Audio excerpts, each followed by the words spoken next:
오늘 주실 하나님 말씀은 무너진 데를 보수하는 한 사람이라는 제목으로 이사야서 58장 11절로 12절 말씀입니다. 우리 같이 한 목소리로 두 구절 읽습니다. 시작.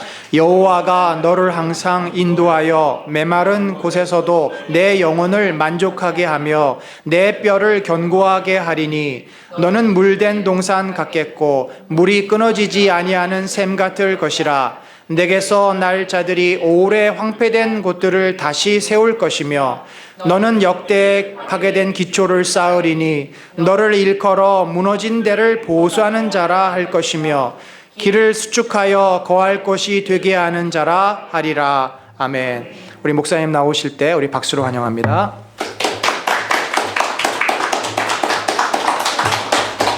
반갑습니다.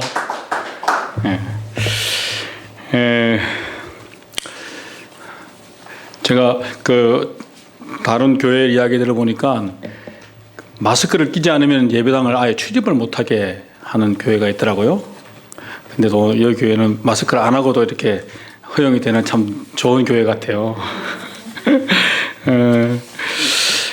저는 여러분과 말씀을 나누려고 하면서 이렇게 기도하면서 이렇게 말씀을 준비하는데 저에게 주신 말씀은 정말 2020년을 살면서 하나님 저에게 어떻게 살기를 원하시는가에 대한 기도 중에 저에게 주신 말씀이에요. 그런데 이제 그 말씀을 제가 가지고 2020년을 살리라 이렇게 하고 이제 시작을 했는데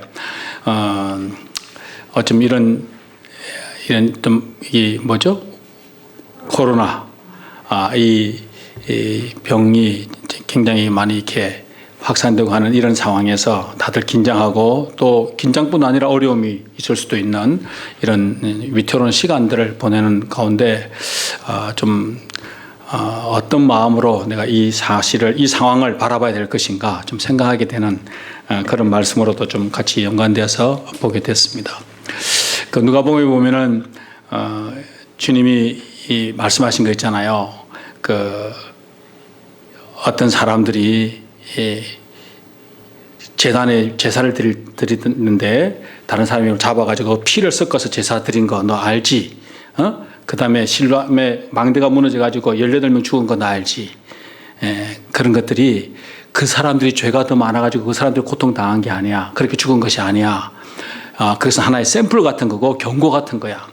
인생 가운데 일어나는 그 일들은 우리가 다 설명할 수가 없어.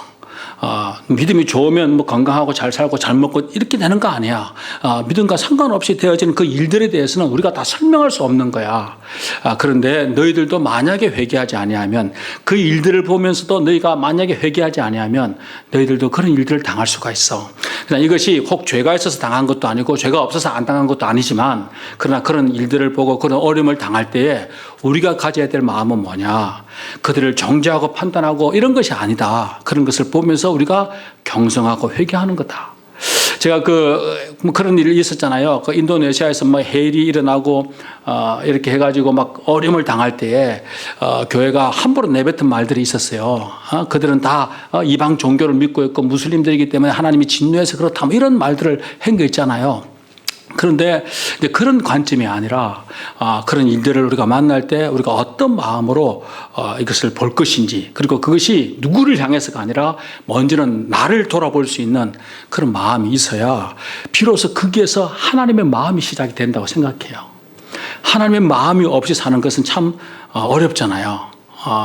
제가 요즘 기도하는 기도고 좀 이렇게 생각하고 있는 대목이 뭐냐면 용서에 대한 건데요. 제가 제목을 달았어요. 용서. 하나님, 천국에서 보고 싶지 않은 사람을 어떻게 대해야 되죠? 뭐 이런 게 이제 부제같이 달려있는 거예요. 용서인데, 천국에서 분명히 만날 거 아니에요. 아니, 우리 만나요. 천국에서 반드시 만날 텐데, 보고 싶지가 않은 거지, 천국에서. 어떻게 하면 좋을까요? 천국에 안 가신다고? 물론 안 가실 수도 있겠습니다만은 제 마음 안에 용서라는 것이 그렇게 쉬운 이야기가 아니구나. 내 마음에 있는 엉어리, 상처, 이 어떤 기억들 이런 것들을 정말 풀어서 헤쳐놓을 수 있는 이런 힘이 나에게 없구나. 반드시 그 사람도 천국에서 만나게 될 텐데 천국에서 만났어요? 내가 그렇게 기도를 한 적이 있어요. 하나님, 천국에서 만나긴 만날 텐데요.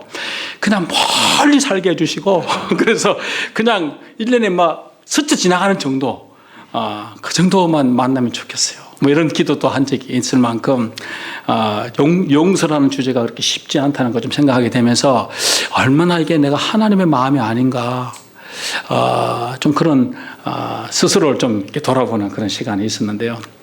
제가 2020년을 시작하면서 기도했던 기도가 그거예요. 하나님, 나 어떻게 살죠? 2020년 한 해를 내가 어떻게 살면 좋겠습니까? 기도하는 중에 주님이 주신 말씀이 뭐냐면 잠언 25장 13절이에요. 충성된 사자에 대한 이야기예요. 충성된 사자는 그를 보낸 이에게 마치 추수하는 날의 얼음 냉수와 같아서 능히 그 주인의 마음을 시원하게 하느니라. 충성된 사자예요. 여러분, 충성이라고 할 때 충성이란 말이 우리가 그냥 단편적으로 생각하면 어떤 열심히 일하고 희생하고 봉사하고 섬기고 뭐 이런 것들로 우리가 생각하잖아요. 열심히 일하는 것 자체가 충성일 수 있겠죠. 봉사하고 희생하고 하는 것이 충성이라고 말할 수 있겠죠. 그런데 여기서 주님이 지금 말씀하고 있는 가장 핵심은 뭐냐면 그런 드러나는 행동보다 더 중요한 것이 있는데 그것이 뭐냐면 마음이라는 거예요. 충성된 사자는 그 주인의 마음을 시원하게 한다는 거예요. 그러니까 우리의 충성이 어떤 행동이 어떤 열심이 어떤 희생이 어떤 봉사가 어떤 섬김이 그 어떤 행위 자체로서 나타나는 것보다 더 중요한 것이 있는데 그것이 뭐냐면 그것이 정말 주인의 마음 하나님의 마음을 시원하게 했느냐가 더 중요하다는 거예요. 여러분 그런 면에 있어서 내 마음이 하나님의 마음과 결을 같이 하는가? 내 마음의 좌표가 하나님의 좌표에 맞는가예요. 좌표가 맞지 않으면 사실은 어떤 역사가 일어나지 않아요. 근데 하나님의 마음의 좌표가 거기 있는데 내 마음의 좌표는 여기 있으면 사실은 나무다리 긁는 것 같은 거예요. 막 가려운 곳이 있는데 가려운 곳을 긁어달라고 누구한테 부탁하면 우리가 좌표를 말하잖아요. 그렇죠? 거기 오른쪽 올라가 더 왼쪽으로 오른쪽으로 뭐 이런 게 좌표를 말해서 그 길을 딱 좌표가 맞는 곳에서 긁어줘야 시원하지. 좌표가 안 맞으면 아무리 열심히 긁어도 시원하다 안 하다 짜증난다? 짜증이 더 나죠. 긁을수록 짜증나잖아요. 어쩌면은 제가 하나님을 향해서 나아가는 이 2020년 한 해가 하나님과 마음의 결을 같이 하고 하나님의 마음의 좌표와 맞고 그 마음을 가지고 대하는 삶이 되어야 되는 것에 대해서 저에게 말씀하시면서 주신 것이 바로 이 충성된 사자에 대한 이야기예요. 제가 이 충성된 사자를 묵상하면서 하나님이 저에게 주신 또 하나의 이야기가 아까 말씀드렸던 용서 같은 거예요. 제가 옛날에도 용서라는 주제를 가지고 설교를 했던 것이 생각이 났어요. 근데 저에게는 어떤 그런 그 말들이 별로 이렇게 신빙성이 없는 거죠. 진정성이 없는 거죠. 제가 그 삶을 살지 못하는 주제에 설교를 했던 시간들 생각이 났어요. 지금 당면한 그 상황 속에서 이게 하나님의 마음을 갖는다는 건 진짜 이게 은혜가 아니면 안 되는구나. 내가 그냥 갖고 싶어서 되는 것도 아니고 하고 싶어서 되는 것도 아닌 하나님의 은혜가 아니면 안 되는구나라는 것을 다시 생각하게 되면서 하나님 앞에 기도했던 것이 뭐냐면 하나님 정말 내 마음 안에 하나님의 마음과 결을 같이 하고 그 마음의 좌표와 같이 하는 이 충성된 사자로서 내가 2020년 한 해를 살게 해달라는 그런 기도를 저는 하게 됐습니다. 그러면서 무엇보다도 충성이란 말을 생각할 때 중요한 것은 뭐라고요? 하나님의 마음을 바르게 아는 거예요. 거기에 내가 순종하고 싶을 때가 있고 순종하고 싶지 않을 때가 있다 없다? 너무 신령하게 저를 바라보시면 제가 부담돼서 설교를 할 수가 없으니까 여러분 우리가 그 마음을 알아도 그 마음에 내 좌표를 딱 그냥 오버랩하기가 쉽지가 않아요. 하고 싶지 않을 때가 있다는 거잖아요. 그런데 그 순종의 시간들을 갖기 위해서 우리가 하나님 앞에 굴복하는 시간이 필요하고 정말 하나님의 그 마음과 주권을 내가 알아서 그게 나를 드리는 정말 자기를 부인하는 순종이 필요하다고 생각합니다. 그런 면에 있어서 제가 이 기도를 하는 중에 하나님의 마음을 가지고 내가 사람을 바라보고 하나님의 마음으로 세상을 바라볼 수 있는 그런 것이 되기를 원한다는 그 기도 속에서 하나님의 마음을 좀 생각하게 됐어요. 어떻게 그러하면 하나님의 마음과 함께 그 상황을 바라볼 때 내가 어떤 행동을 할 수 있을 것인가 이런 걸 생각하는 중에 하나님의 마음은 성경에 어렵게 숨겨놓지 않았어요. 하나님의 마음은 성경을 펼치면 펼칠수록 분명하게 드러나고 선명하게 드러나는데 그것이 뭐냐면 그냥 십자가로 말할 수 있습니다. 여러분 요한복음 3장 16절에 하나님이 세상을 이처럼 사랑하사 독생자를 주셨으니 이는 저를 믿는 자마다 멸망치 않고 영생을 얻게 하려 함이라. 하나님이 세상을 사랑하잖아요. 아니 하나님이 죄인인 우리를 사랑하셨잖아요. 그렇죠? 사랑하시죠? 사랑하셨어요. 근데 하나님이 우리를 사랑하셔요. 근데 우리가 가지고 있는 그 죄, 우리가 존재적으로 있는 어떤 이런 하나님의 진노를 받을 수밖에 없는 죄인이라는 그 사실이 하나님의 공의 앞에서는 그냥 진노일 수밖에 없는 것이 또 우리의 처지란 말이죠. 하나님은 사랑하세요. 나를 사랑하시는데 그러나 나를 심판할 수밖에 없는 이 딜레마. 이 딜레마 가운데 하나님의 고민이 있었고 이 고민을 가지고 있는 그 하나님을 바라보는 예수님이 계셨어요. 예수님이 바라보시면서 하나님을 바라보니까 이런 딜레마가 있다는 사실을 안 거죠. 그러니까 하나님의 본심을 안 거죠. 그 3장 17절에 하나님의 본심을 말했는데 뭐라 그러냐면 하나님이 독생자를 보내신 이유가 있는데 그것은 뭐냐면 우리를 심판하기 위한 것이 아니라 구원하기 위한 것이라 그랬어요. 뭐가 본심이에요? 심판이 본심이 아니고 구원이 본심이에요. 그래서 하나님의 마음 안에 죄인인 인간들을 구원하기를 원하고 그들을 사랑하기를 원하는 것이 하나님의 본심인 줄 아는데 그러나 심판할 수밖에 없는 하나님의 공의가 있다는 사실이 함께 이 딜레마로 부딪히는 상황 속에서 그 하나님의 본심을 안 예수님께서 손을 두고 내가 가겠습니다 하고 오신 곳이 어디예요? 십자가예요. 그 십자가에서 하나님이 우리를 받을 수 있는 모든 조건을 다 만드시고 난 뒤에 우리에게 내릴 그 진노를 그 온몸으로 다 받으시고 그래서 하나님의 진노를 그 몸으로 막아서셔서 하나님의 마음이 우리에게 실제가 되도록 하나님의 본심이 우리에게 실제가 되도록 만든 것이 십자가라는 사실입니다. 그런 면에 있어서 예수님은 충성된 사자라고 말할 수 있겠죠. 다른 것으로 충성하지 않았어요. 그 관계 안에 사랑 안에 충성이라는 것이 있을 텐데 예수님이 하나님을 향해서 충성할 때 그 마음의 본심과 상관없는 충성이 아니었다는 거죠. 진짜 아버지의 마음이 뭔지 알아서 그 마음을 시원케 하는 충성으로 나갔던 것이 바로 십자가라는 사실을 우리가 볼 수가 있습니다. 그런 면에 있어서 십자가, 예수님, 중보 하면은 반드시 기억해야 될 단어가 뭐냐면 이건 막아서는 거구나. 중보는 막아서는 거구나. 이렇게 좀 이해를 하시면 좋겠어요. 제가 몇 년 전에 그 신림동에 있는 어느 교회에 오후 설교 예배를 제가 요청을 받아서 갔습니다. 그때 이제 주제가 뭐냐면 중보기도라는 주제를 가지고 저를 불렀어요. 그래서 제가 중보기도라는 주제를 가지고 이제 설교를 하려고 준비를 했죠. 그래서 이제 올라가서 그 의자에 앉아 있고 그때 이제 오후 예배니까 그 교회 안수 집사님이 대표 기도를 하는 시간이었어요. 대표 기도를 하는데 그분이 이제 주제가 중보 기도라는 것을 알게 되고 대표 기도를 하면서 엄청난 회개를 하는 거예요. 중보 기도에 대한 회개죠, 회개. 뭐라고 그냥 어쩌면 그 회개가 그분이 중보 기도라는 것을 이해하고 있는 것들을 드러내는 것이라고 볼 수 있는데요. 어떻게 기도하냐면 하나님 용서해 주세요. 그동안 다른 사람이 어떤 어려움을 겪고 있는데 그분이 그래서 그 어려움 때문에 기도줄을 막 당기는데 그 기도줄을 함께 내가 당겨주지 못해서 죄송해요. 여러분 우리가 기도줄 당긴다는 그런 표현을 하잖아요.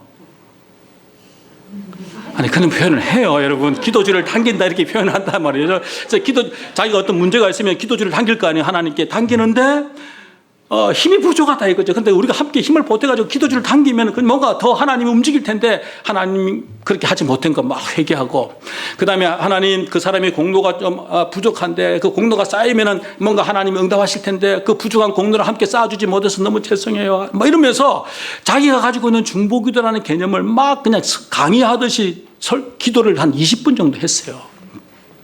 전 뒤에 앉아 있으면서 중간에 기도하다가 눈을 떴어요.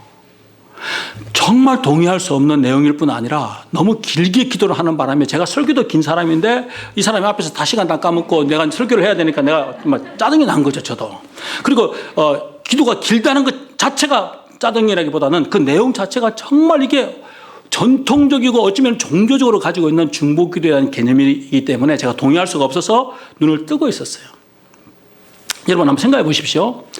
하나님 앞에 기도를 해요. 우리가 어떤 문제가 있으면 기도를 할 텐데 기도를 하는데 어떤 한 연약한 집사님이 어떤 큰 문제를 가지고 하나님 앞에 기도하면서 기도줄을 당겨요. 기도줄을 막 당기는데 하나님이 딱 버티고 계시는 거죠. 근데 기도줄을 당겼는데 보니까 이 연약한 힘으로 그냥 기도줄을 당기니까 주님이 꼼짝도 안 하시는 거야. 할 수가 없지. 그래서 주님이 보시면서 아이고 집사야 그 정도 힘으로 안 돼. 힘이 더 필요해. 그래서 버티고 계시다가 그렇게 버티고 계시는데 갑자기 우리 성도들이 보니까 너무 안타까운 거야. 혼자 힘으로 안 되는 게 보이는 거지. 그러니까 막 다 달라붙어가지고 그 줄을 막 같이 당기니까 주님이 할 수 없다. 준다. 이렇게 해서 그 힘에 밀려서 주신 하나님? 아니면 공로를 쌓았는데 공로가 부족해. 부족한 공로니까 아무래도 응답이 안 되는 거야. 그러니까 막 우리가 공로를 막 쌓아주는 거지. 공로가 쌓여가지고 목구멍까지 차가지고 꽉 토해내듯이 그렇게 응답하는 응답이 있을 수 있다 없다? 있을 수 있다 없다? 없는데 우리는 있다고 믿는 거예요. 여러분 한번 생각해 보십시오. 여러분 자녀들 키울 때 자녀들이 엄마 뭐 주세요, 아빠 뭐 해주세요, 뭐 이렇게 하면 야 이 자식아 그 정도 구해서 되겠냐? 더 구해. 안 돼. 이렇게 말한 적이 있다 없다? 네 공로로 되겠어? 그 정도 공로 쌓아가지고 되겠어? 이런 공로를 더 쌓아야 주지. 공로가 부족해서 안 돼. 이렇게 말한 적이 있다 없다? 그런 적이 없어요. 우리는 부모로서 그냥 우리 같은 이 참 그냥 죄인인 부모지만 그런 부모로서 자식에게 마음껏 아낌없이 주고 싶은 것이 부모잖아요. 근데 성경은 뭐라 그랬어요? 너희가 악한 자라도 좋은 것을 가지고 자식에게 줄 줄 아는데 하물며 하늘에 계신 너희 아버지가 좋은 것을 주지 않겠냐 말했던 것 같이 우리는 자식들에게 그렇게 마음을 열고 그냥 원하는 대로 주기를 원하는 것이 우리의 부모인 것처럼 막 생각하면서 어떻게 이것이 하나님을 향해서 딱 방향만 바꾸면 왜 종교화가 되죠? 왜 우리는 딱 하나님을 향해서만 보면 아빠가 안 되죠, 하나님이? 왜 그거는 이상한 악한 신을 만들어버리죠? 그래서 공로가 쌓여야만 주고 어떤 뭐가 힘이 더 있어야만 주는 하나님으로 바꿔버린다는 거예요. 하나님은 그런 하나님이 아닙니다. 아멘입니까? 아멘입니까? 진짜? 어떤 분이 저에게 물었어요. 제가 이제 있던 단체에서, 섬기던 단체에서 나와서 이제 지금 쉬고 있는 중에 있는데, 이제 뭐 관심이 뭐 있는 분들이 저한테 이제 묻는 경우가 있었는데, 이런저런 이야기 중에 저에게 물었어요. 목사님에게 있어서 하나님은 어떤 분이에요? 제가 한마디 했죠. 하나님은 어디에서나 아빠야. 하나님 아빠예요. 그죠? 하나님은 아빠예요. 그분은 어디에서나 아빠예요. 어디에서나. 그러니까 하나님 이 중보라는 개념, 중보기도라는 개념을 오해하면 하나님 앞에 뭔가 힘을 더 막 모아서 당겨야지만 하나님 움직일 만큼 힘을 모아야만 되는 것처럼 생각하는 것도 거짓이고 공로가 쌓여가지고 그냥 토해내듯이 그냥 어쩔 수 없이 토해내는 것 같은 그런 응답도 거짓이에요. 응답은 우리에게 있지 않고 우리의 어떠함이 있지 않습니다, 여러분. 못 믿겠다는 표정이지만 그렇습니다, 여러분. 응답은 우리의 어떠함이 있지 않습니다. 여러분, 은혜란 말이 무슨 말인지 아세요? 은혜? 은혜는요, 딱히 그렇게 대접할 만한 이유가 하나도 없는 사람인데 그냥 자꾸만 대접해 주는 거 있잖아요. 그게 은혜예요. 아멘을 안 하는 여러분의 그 깊은 마음을 제가 일단 길을 내기가 쉽지가 않습니다만 어쨌든 여러분 제가 요즘 느끼는 게 그거예요. 제가 하여튼 일련의 과정을 제가 다 말씀드릴 수는 없습니다만은 제가 제 자신을 보면 하나님이 왜 이렇게 대해주시지? 왜 이렇게 나에게 대접해 주시지? 이렇게 막 질문이 생길 만큼. 그래서 내가 대접받을 만한 뭐 어떤 자격이 있나 나를 살펴보는데 살펴볼수록 진짜 좀 송구한 마음밖에 없는데 주님이 뭔가 계속 공급해 주시고 길을 열어주시고 살 길을 만들어 주시는 이 공급이 있는 이 사실을 내가 경험하면서 야, 은혜는 그런 거지. 딱히 대접해 줄 만한, 딱히 그렇게 대해 줄 만한 아무런 이유도 조건도 근거도 없는데 자꾸만 그렇게 대해 주는 거. 그것이 은혜라는 사실을 제가 깨닫는 거죠. 그런 면에 있어서 하나님의 응답이라는 것은 우리의 어떠함에 있지 않습니다. 하나님의 마음에 있는 거예요. 하나님의 마음에. 하나님이 우리를 사랑하시는 그 마음 안에, 하나님이 우리를 살리고자 하는 그 마음 안에서 있다는 사실을 기억하시면 좋겠어요. 그런 면에 있어서 중보라고 할 때 중보는 십자가에서 우리가 필요한 어떤 부족한 공로를 하나님이 더 보태주기 위해서 예수님이 십자가에 죽고 그럴 수가 있다 없다. 그건 천주교가 하는 이야기잖아요. 예? 그런 거 아니잖아요. 그분은 완전하고 완벽한 속죄와 구원을 십자가에서 다 이루셨어요. 우리가 어떻게 보탤 것이 있다 없다? 아무것도 없다. 그렇다면 중보라는 것은 과연 뭘까? 하나님이 우리에게 내릴 그 모든 진노를 그분이 다 막으셨는데, 그렇다면 하나님 앞에 우리가 나갈 때 주님이 중보자니까 중보라고 말할 때 그 중보는 그냥 우리를 막아서는 것이라고 말할 수밖에 없고, 하나님의 마음이 그 본심이 우리에게 이루어지도록 드러나도록 뭔가 빌미를 제공하는 이 일이 아닌가 저는 생각을 하게 됩니다. 여러분, 그래서 우리가 누구를 위해서 중보한다, 누구를 위해서 기도한다고 할 때 우리가 그 하나님의 그 마음을, 그 본심이죠. 하나님의 본심을 알아가지고 하나님께서 그 본심이 드러날 수 있도록 빌미를 만들어 드리는 그런 사람이 바로 중보하는 사람이에요. 때로 주기도 마땅하고 주기도 시원치 않을 그런 어떤 존재를 할지라도 그를 살리기를 원하시는 하나님의 마음이 있을 거예요. 여러분, 그래서 하나님께 빌미를 드리는 이 빌미를 만들어가는 이 시간들이 하나님께서 원하시는 거라고 저는 생각해요. 그것이 하나님의 마음의 좌표가 거기 있기 때문에 그런 거라고 저는 생각을 합니다. 근데 그런 면에 있어서 어떤 빌미만 있어도 복을 주시고 구원하시고 회복하시려는 이 하나님의 마음을 아는 그 마음이 바로 충성된 마음이다. 충성된 사자다. 이렇게 저는 생각을 하게 되면서 하나님께 빌미를 드린다는 게 뭘까? 하나님께 빌미를 드린다는 이런 것들을 좀 묵상하는 중에 제 인생 가운데 있었던 한 사건이 좀 생각났어요. 하나님께 빌미를 딱 드리는 거예요. 하나님의 본심이 드러나도록 하는 이것이 뭘까 생각하면서 제가 좀 기억이 났는데, 저는 아들이 둘입니다. 아들이 둘인데요. 그 아이들이 어릴 때예요. 그냥 작은 놈이 7살이고 큰 놈이 10살 이때인데, 그때 이제 제 아내가 무슨 뭐 다른 일들 때문에 이제 밖에 좀 이렇게 늦게 오는 날이었고, 그때가 겨울이었어요. 겨울이었고, 저녁에 이제 7시가 됐는데, 컴컴하잖아요. 겨울이니까. 7시가 되었는데, 작은 놈이 밖에서 안 들어오는 거예요. 놀기를 엄청 좋아하는 거죠. 지 아버지를 닮아가지고 하여튼 놀기를 엄청 좋아해요. 그래서 막 그렇게 컴컴한데도 밖에서도 혼자서 노는 거예요. 나중에 보니까. 막 안 들어왔어요. 안 들어오니까 이제 아빠로서 걱정이 되잖아요. 예? 제가 자상한 아빠란 말이에요. 제가 이제 찾으러 갔어요. 찾으러 갔는데 그 아파트 단지를 아무리 뒤져도 애가 없어요. 그래서 한 30분을 제가 찾았어요. 30분을. 없어가지고 막 이제 걱정하면서 기도하면서 막 그냥 애가 막 그냥 얼마나 염려가 되겠어요. 근데 그 마음과 함께 잡히면 죽인다는 마음과 함께 막 복잡한 마음으로 애를 찾았는데 못 찾았어요. 그래서 한 30분이 지났는데 막 딱 중에 애가 딱 저기 딱 있어요. 그래서 내가 막 수연아 불렀어요. 근데 그 애가 나를 딱 봤어요. 보통 보면 어떻게 해요? 아빠 하고 달려오는 게 정상인데, 지 엄마를 닮아가지고 그런지 나를 딱 보는 순간 돌아서서 다 토끼는 거야. 다시 막 토끼부리는 거예요. 그러니까 이게 야마가 확 돈 거잖아요. 야마가. 예? 그래가지고 막 잡으러 갔어요. 제가 잡으러 갔는데 또 어디 갔는지 모르겠는 거예요. 어디 숨었는지 알 수가 없어요. 그래서 못 찾았어요. 한참 또 찾다가 못 찾고 제가 집에 들어왔죠. 들어와가지고 막 속에서 그냥 막 이렇게 씩씩거리고 잡히면 죽는다.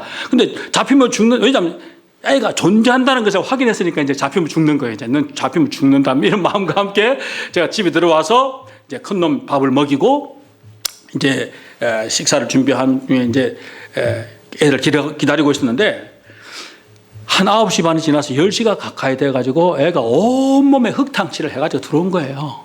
예? 그러니까 막 그냥 반갑기도 하지만 때려 죽이고 싶은 마음이 더 있는 거잖아. 그래서 들어오는 애를 딱 보자마자 옷 벗고 들어가 씻어! 그러면서 이제 애를 홀라당 다 벗겼어요. 그래가지고 세면장에 집어넣고 씻어! 그리고 저는 애가 먹을 밥을 준비하러 주방으로 갔어요. 저는 어떤 아빠라고요? 자상한 아빠예요, 제가. 주방을 준비하러 갔어요. 준비하고 이제 한참 준비를 하는데 주방이 조용한 거야. 이제 물소리가 나야 될 거 아니에요. 샤워를 하고 그러면 물소리가 나야 되는데 조용한 거야. 그래서 난 일하다가 왜 이렇게 조용하지? 뭘 하나? 그러면서 가봤어요, 주방. 그 세면장에. 가서 문을 딱 여는데 애가 하라는 샤워는 안 하고 그 세면대에다가 비누를 풀어서 거품을 만들어가지고 또 난리가 난 거야. 얼마나 재밌겠어요, 그 나이에. 막 그 세면대에다가 거품을 만들어서 막 노는 게 너무 재밌고 난리가 난 거죠. 근데 그걸 딱 보는 순간 제가 야마가 한 번 더 돈 거예요. 그래가지고 엎드려! 그래가지고 애, 그 발라벗은 애를 벽에 이제 세워놨죠. 세우고 가서 그 효자손 있잖아요, 효자손. 예? 그걸 가져와서 엉덩이를 한 대여섯 대 엄청 세게 쳤어요. 그러니까 애가 죽는다고 난리가 난 거야. 엄마 잘못했지? 너 이거 잘못했고 저거 잘못했고 잘못했지? 잘못했다 그래. 잘못했다 그래 하면 잘못했다 그러면 끝날 문제인데, 그죠? 이게 애가 지혜미를 닮아가지고 잘못했다는 말을 안 하는 거예요. 잘못했다는 말을 안 하는 거예요. 이게 잘못했으면 끝나는 건데, 그 형은요 저한테 한 대도 안 맞고 자랐어요. 저는 애를 패고하는 그런 사람이 아니에요. 제가 어떤 사람이라고요? 제가 자상한 아빠라고. 근데 그 놈은, 작은 놈은 저한테 그렇게 한 두 번 딱 맞았어요. 두 번. 우리가 기억하는 두 번이에요. 두 번 맞았고, 그렇게 맞을 때마다 제가 미안하다, 잘못했다, 한참 지나서 막 용서 구하고 막 난리를 떨었는데, 그때마다 아빠 다 잊었어요. 다 용서해요. 그렇게 해놓고, 수 틀리면 그거 다시 끄집어내가지고 아빠가 옛날에 나를 깠다 이거야. 어릴 때, 그 애가 어릴 때 다 벗겨놓고 나를 쳤다 이거야. 너 그때 용서하지 않았냐? 그는 용서는 용서고 제가 생각이 난다 이거지. 그러니까 이제 사실은 그런 짓을 하면 안 되는데 어쨌든 제가 두 번 그 짓을 했어요. 근데 이놈이 끝내 잘못했단 말을 안 하는 거야. 그래서 그냥 한 대 딱 때리다가 그러면 또 죽는다고 소리 지르고 그러는데 잘못했지, 이거 잘못했지, 저거 잘못했지, 막 잔소리 주절 하는데 애가 울기만 하고 잘못했다는 말은 안 하고 그러니까 이게 어렵잖아요. 그래서 그렇게 하다가 또 한 대 툭 때리고 그러면 이제 애는 엉덩이는 이미 시퍼렇게 올라와 있고 그런데 애가 이제 미안하고 잘못했다 그러면 끝날 수 있는 상황을 이게 애가 끝을 안 내는 거예요, 이놈이. 그 내 마음은 진짜 끝을 내고 싶어요. 나 이제 그만하고 싶다. 빨리 끝내고 애 씻기고 밥 먹이고 난데 그 상처 이제 바르면서 또 상한 감정을 치유하는 이런 어떤 프로그램 다 준비하고 있었어요. 내가 이게 빨리 해서 다 상처를 치유하고 이렇게 제가 프로그램을 다 준비하고 있는데 이놈이 근데 잘못했다는 한마디 하면 다 끝날 문제를 잘못했다는 말을 안 하고 끝까지 버티고 있는 이것은 누굴 닮았다고요? 하여튼 누굴 닮았어요. 그래가지고 이제 마음의 어려움 가운데 이게 명분이 없잖아요. 지금 내가 이렇게 하다가 물러나면 잘못하다가 평생 동안 이놈한테 잡히겠다는 생각이 들어가지고 여기서 반드시 내가 끊어야 된다는 생각을 가지고 있었어요. 반드시 잡아야 된다. 그래서 내가 신경을 한 거죠. 잘못을 받아내려고. 누가 잘못한 거예요? 여러분 볼 때 제가 잘못했어요? 그놈이 잘못했어요? 그놈이 잘못한 거잖아. 아니 모르겠어요. 그건 나중에 뭐 하여튼 내가 그걸 받아내려고 하고 그렇게 해서 이제 신경을 하는 중에 제 마음 안에는 뭐예요? 빨리 끝내고 싶다. 나 이제 그만하고 싶고 빨리 치유하고 다시 회복하고 다 이제 다 정리하고 싶은 마음이 막 꿀떡하고. 근데 이놈은 해결이 안 되고 너무 난감한 거야. 그래가지고 이제 때리는 것도 힘도 없어요. 나중에는 그냥 툭 하고 주절 시간 끌면서 잔소리하고 그러다가 또 한번 툭 죽겠는 거지 나도. 그런 즈음에 그 큰 놈이 그 3살 많은 형이 문을 빼꼼 열면서 한마디 하는 거지. 아빠 이제 그만하세요. 그 말을 듣는 순간 그만한다! 그러면서 제가 딱 그냥 그만둬버렸어요. 그만하라 그랬으니까. 너무 감사한 거지. 나 지금 그만하고 싶어 죽겠는데 그만하라고 말하니까 이게 너무나 내 마음과 딱 맞는 거야. 그래서 내가 딱 그만둬버렸어요. 그게 생각이 나는 거예요. 하나님의 본심이 뭘까? 정말 쓰레기 같은 그 인생을 바라보는 하나님의 본심이 뭘까? 함께 우리의 이 악함과 우리의 교만이 드러나서 그냥 함께 욕하고 함께 저주하고 함께 그냥 멸망을 막 이렇게 선포하고 거짓하는 게 아니라 하나님의 마음이 뭘까를 생각이 된 거죠. 하나님의 마음을 알면 어떻게 한다? 하나님께 뭔가 말해야 될 거 아니야. 뭐라고 말할까요? 하나님 맞습니다. 그놈은 지옥 가도 합당하고 하는 꼬라지 보면 그냥 하나님의 심판에도 마땅합니다. 그런데 하나님 그를 향한 하나님의 본심이 있지 않습니까? 그 본심이 그런 거 내가 압니다. 그러니까 하나님께 뭐가 빌미를 만드는 거죠. 하나님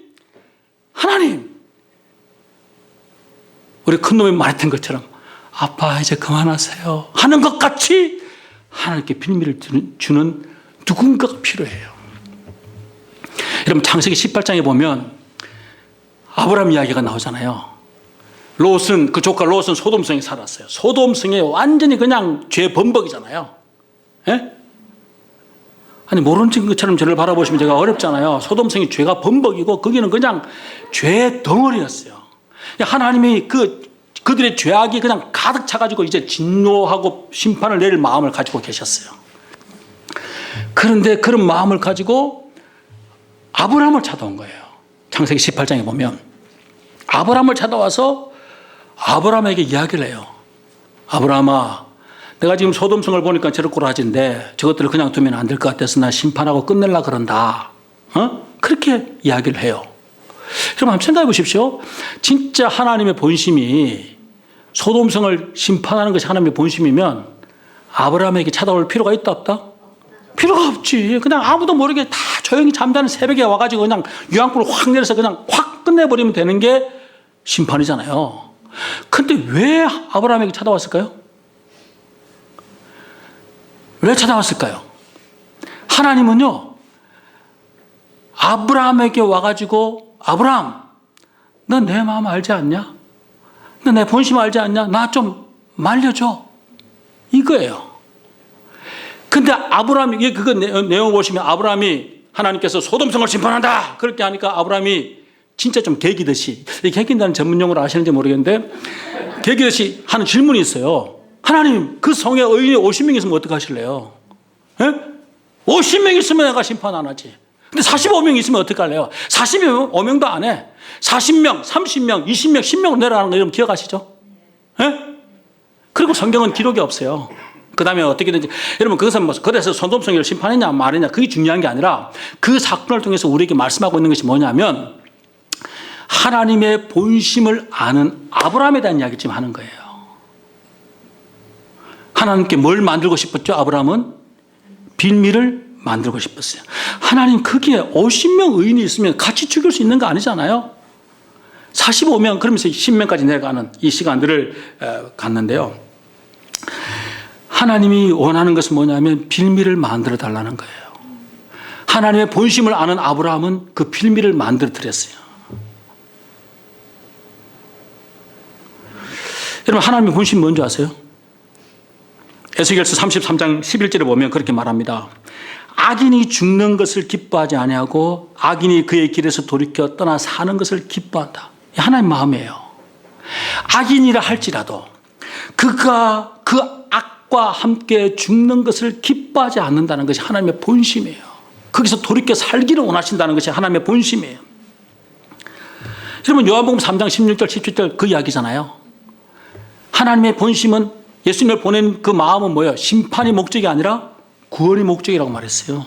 그게 본심이에요. 그 본심을 가지고 있는 하나님이 예레미야 5장 1절에 뭐라 그랬냐면 너희가 만일 정의를 행하며 진리를 구하는 사람을 한 사람이라도 찾으면 내가 이 성읍을 용서하리라. 한 사람만 있어도, 하나님을 찾는 한 사람만 있어도 이 성을 내가 심판하지 않겠다는 거예요. 이 말은 무슨 말이죠? 누군가가 하나님 앞에 빌미가 될 만한 누군가가만 있어도 나는 심판하지 않아. 이게 하나님의 마음이죠. 여러분 그것이 우리를 향한 하나님의 마음이에요. 우리를 향하여 하나님의 마음이 그런 거죠. 얼마나 우리에게 이유를 찾겠어요. 에? 얼마나 우리를 심판하고 싶지 않은 그 마음을 핑계 삼아 얼마나 심판하지 않을 이유를 우리에게 찾겠냐고요. 얼마나 복을 주고 싶은 이유를 우리에게 찾겠냐고요. 여러분 자식들 키울 때 그랬죠? 뭔가 주고 싶을 때, 주고 싶을 때 이유를 스스로 만들잖아. 그렇게 안 키워봐서 모르는 모양인데 저는 그랬어요, 여러분. 내가 스스로 이유를 만들어가지고 내가 그냥 주고 싶은 이유를 내가 만들어서 내가 창을 주고 내가 뭘 주고 그랬어요. 그렇죠? 그게 아버지의 마음이에요. 여러분 하나님은 어디에서나 아빠입니다. 아멘입니까? 언제나 아빠예요. 하나님이 우리에게 그런 스스로 빌미를 찾고 그 빌미를 만들고 빌미를 만들어주는 그 한 사람을 찾고 있는 이것이 하나님의 마음이죠. 그래서 그 빌미를 만들어주는 사람을 하나님이 찾으시면서 하신 말씀이 뭐냐면 에스겔 22장 30절에 뭐라고 그러냐면 이 땅을 위하여 성을 쌓으며 성 무너진 데를 막아서서 나로 하여금 멸하게 하지 못할 사람을 내가 그 가운데서 찾다가 찾지 못해서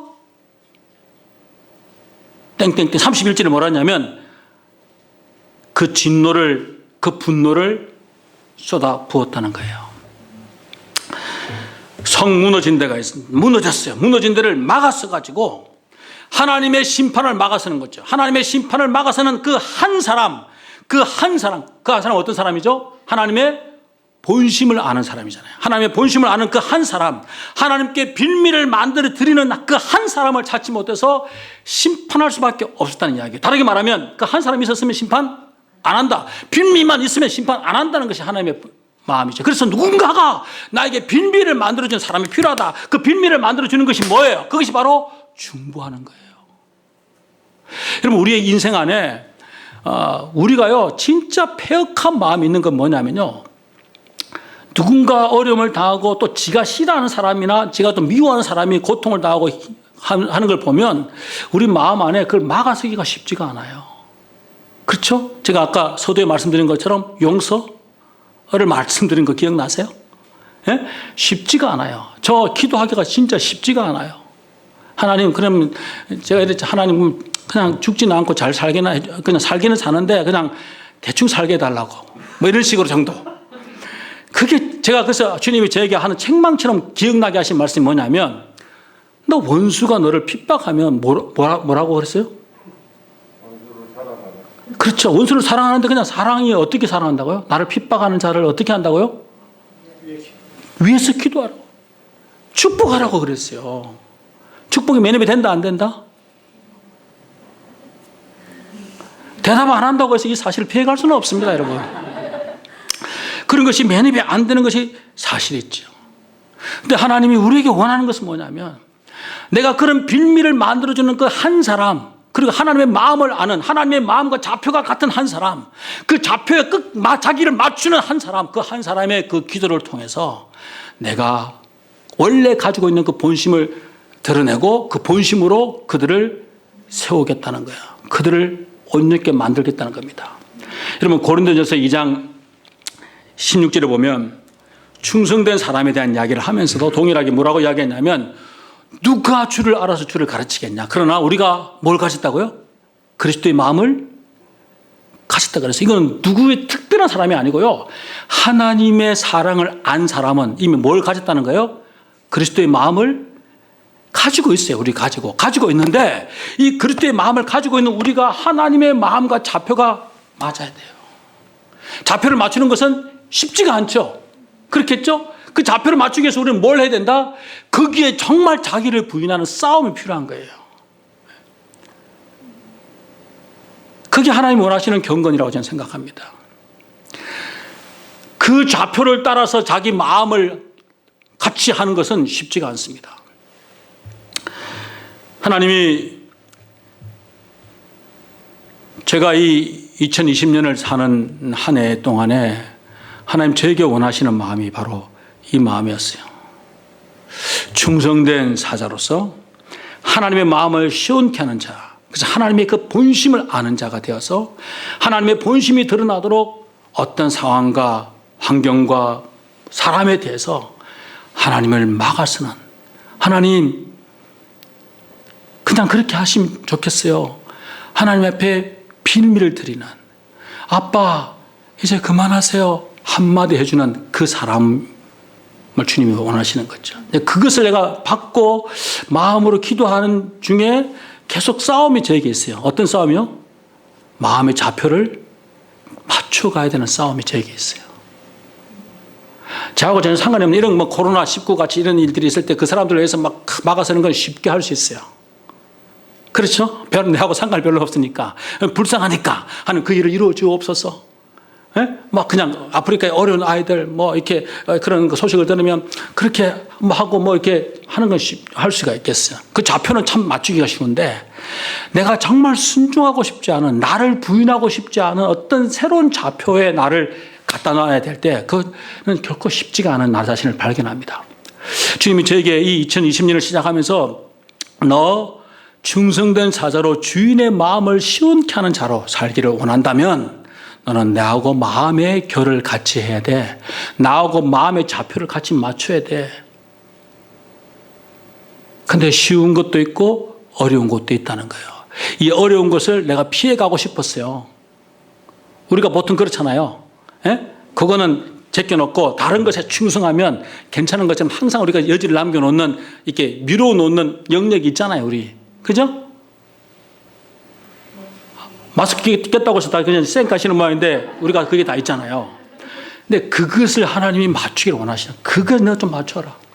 그 좌표에 네 마음을 맞추고, 그래서 네가 정말 내 마음을 안다면 그를 향하여, 네가 미워하는 네가 원수같이 생각하는 네가 정말 고통을 당했으면 좋을 것 같은 그를 향하여 내 본심을 안다면 그 좌표를 맞춰서 너 그렇게 나에게 빌미를 만들어줘. 이게 기도인데, 이거 쉽다 안 쉽다? 여기에서 자기 부인이 필요한 거예요. 저 어려운 싸움을 싸우고 있습니다.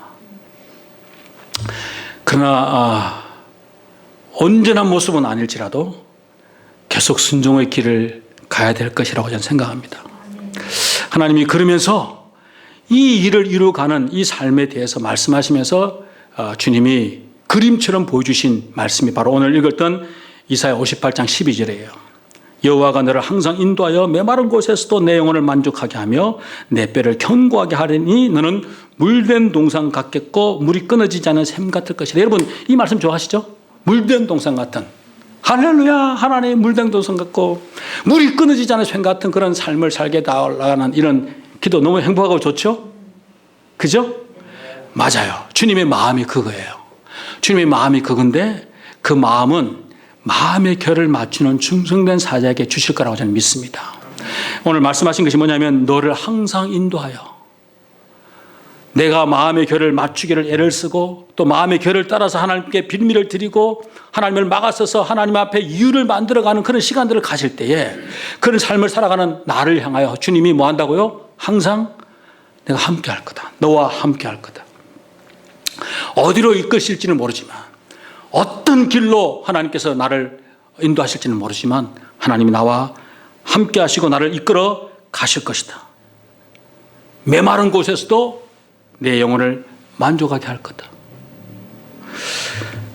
강건하게 한다고 그랬어요. 내 뼈를 견고하게 할 것이고 내 인생을 물된 동산같이 허드러지게 잘 먹고 잘 산다, 이게 아니라, 여러분 한번 생각해 보십시오. 물론 물리적으로 풍성하고 물리적으로 물된 동산 같은 그런 것들도 하나님이 허락하실 수 있겠죠. 그런데 우리의 심령 안에서 아까 같은 그런 코드가 안 맞아서 고통하는 그 고통을 한번 넘어섰을 때 일어날 수 있는 마음의 심령 안에서 일어나는 물된 동산 같은 그런 축복의 땅, 그게 우리 심령이라면 복이겠죠? 아멘 안 한다고 복이 안 되는 건 아니에요, 여러분. 그게 복이에요. 그 마음을 맞춰 갈 때 거기서 일어나는 물든 동산 같은 심령, 물이 끊어지지 않은 샘과 같은 그런 마음의 모습. 그래서 여러분 그 마음으로는 누구를 함부로 판단하고 정죄하고 그냥 평가하고 끝내는 마음이 될 수가 없어요. 포기할 수 없는 마음이겠죠.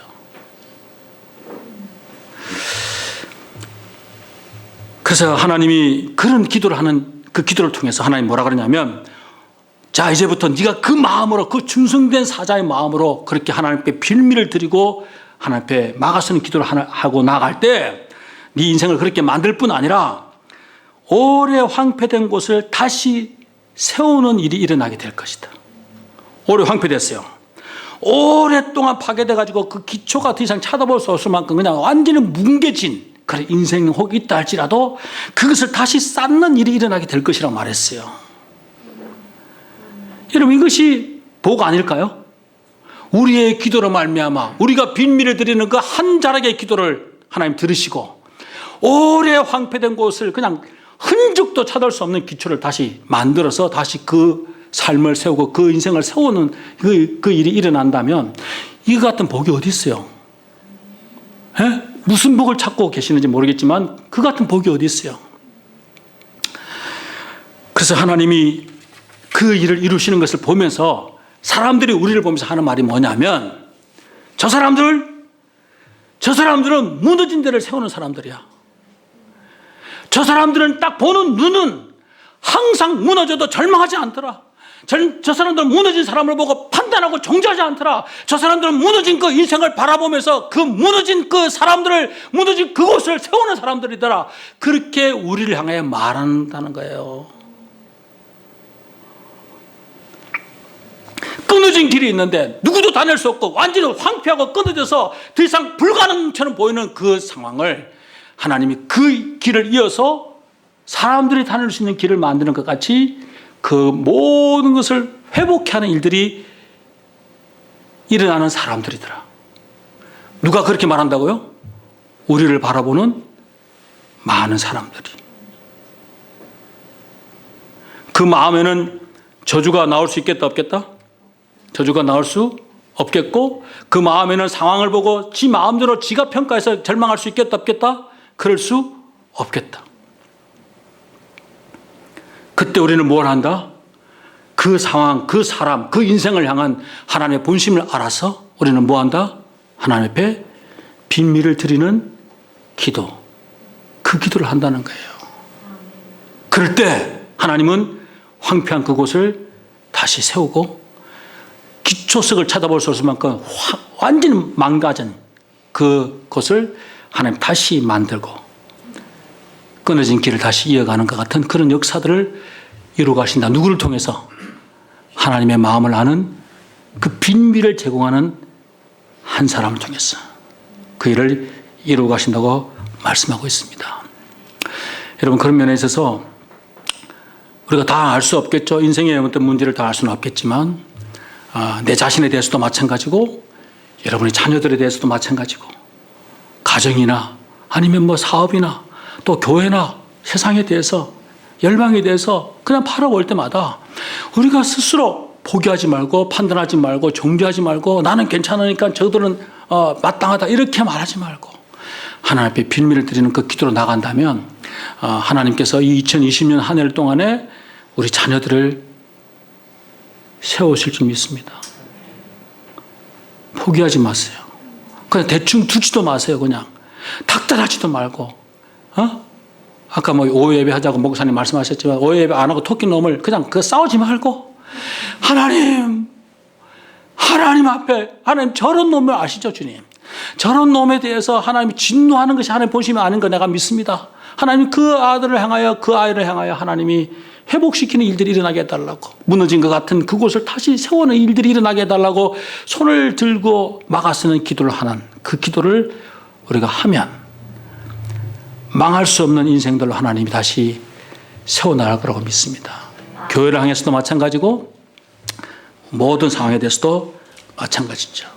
저는 하나님 저에게 이 2020년 한 해를 그런 한 사람으로 살기를 원하신다는 거 제가 마음에 받으면서 여러분과 함께 이 말씀을 나누고 저와 여러분이 정말 그런 한 사람으로서 주어진 한 해를 살면서 사람들 우리를 볼 때 아무 근대기도 없고 아무 근거도 없는데 상황에 낭망하지 않고 절망하지 않고 포기하지 않고 하나님 앞에 손을 드는 사람들이구나.